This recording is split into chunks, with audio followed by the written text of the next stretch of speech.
Chesed Veshalom, graça e paz.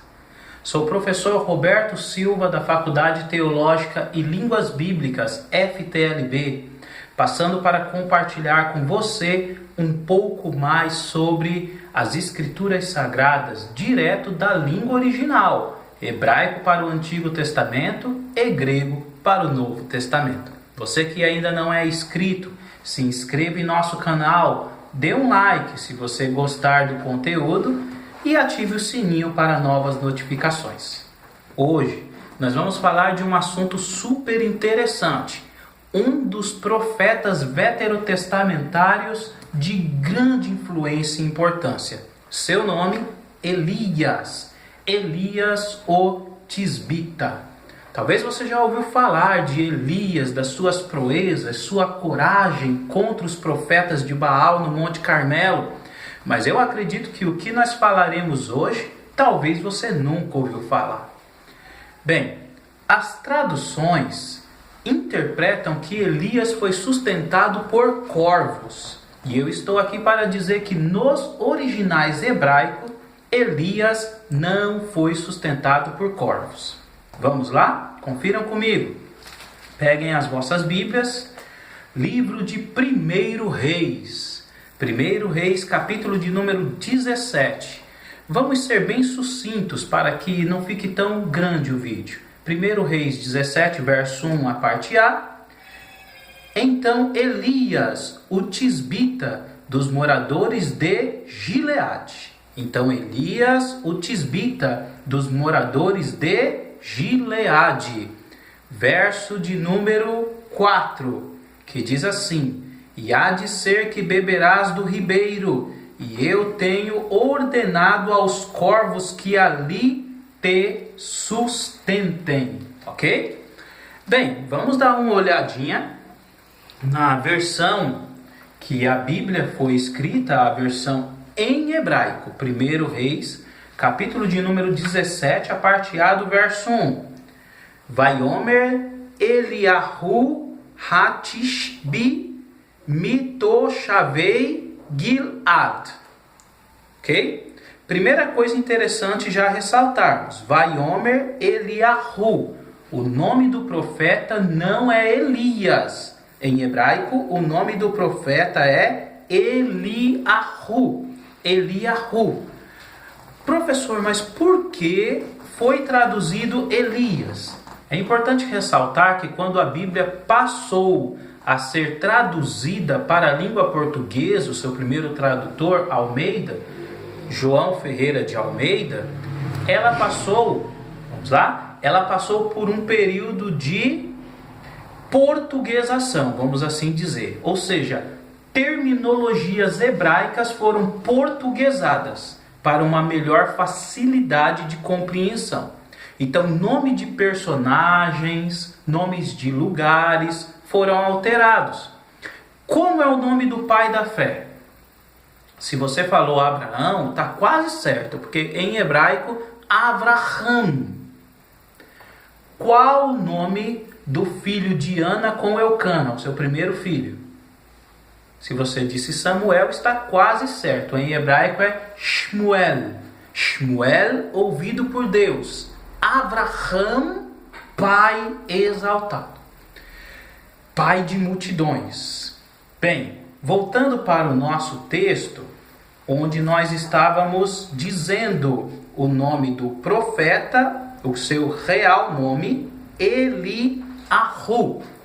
Então, Deus falou com Eliahu, a palavra do Senhor veio sobre ele. Ele era morador de Tishbi, de Gilad, em hebraico Gilad, e foi traduzido por Gileade. Agora o verso 4. Verhaya mehanahal tishte veet haorvim. Ou seja, o texto está dizendo a respeito do Elias tomar água no ribeiro e ser sustentado. E o Senhor disse que enviaria para sustentar Elias lá onde? No ribeiro. Quem sustentaria Elias? Ha-orvim. Em hebraico, o Almeida pega a palavra Ha-orvim e traduz por os corvos, tá? No plural. Ha, artigo definido, orvim, corvos, no plural. Se fosse no singular, corvos, a palavra seria erev. E orvim, com a terminação in, corvos, no plural. Porque in, em hebraico, é plural. Exemplo, nome de Deus, Elohim. Então, temos uma terminologia sufixal pluralizada no nome de Deus. Será que o plural no nome Elohim aponta para a Trindade? Aí é um outro assunto que fica para outra aula. Então, voltando a respeito dos corvos. O Almeida pega a palavra orvim e traduz por corvos.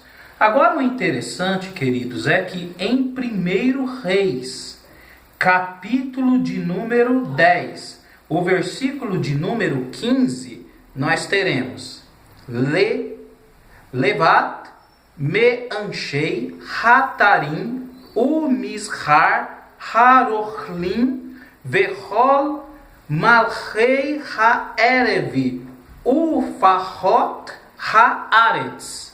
Ou seja, vamos lá, vamos ler aqui utilizando a versão em português. 1 Reis, capítulo de número 10, versículo 15. Além dos negócios e do contrato dos especialistas e dos reis da Arábia e dos governadores da mesma terra.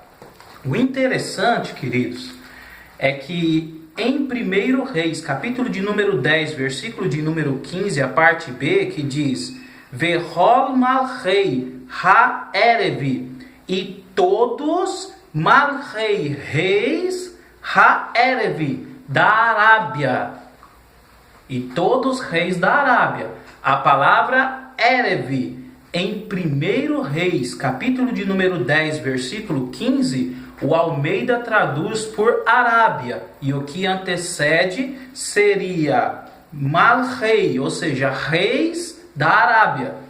E a mesma palavra Erev, o Almeida traduz no capítulo 17, no versículo 4 de 1 Reis, como corvos. Ou seja, há uma grande possibilidade de 1 Reis, capítulo 17, versículo 4, de o profeta Elias, ele ter sido sustentado não por corvos, mas por árabes. Ou seja, eram os beduínos, eram as pessoas estrangeiras, os comerciantes que andavam por aquelas regiões comercializando, ok? Comprando e vendendo. Então, aqui nós temos Vechal Malchei e os reis Ha'erev da Arábia, o Fahot Haaretz e os governadores da terra. Bem, sendo assim, há uma grande possibilidade de os árabes ou os da região da Arábia terem passado pelas regiões ali próximo ao ribeiro de Querite, e estes foram aqueles que levaram a provisão do alimento para sustentar o profeta de Javé no momento que ele estava ali necessitando desta provisão. Fica aqui essa reflexão, que Deus agracie e abençoe a sua vida com toda sorte de bênção e Shalom!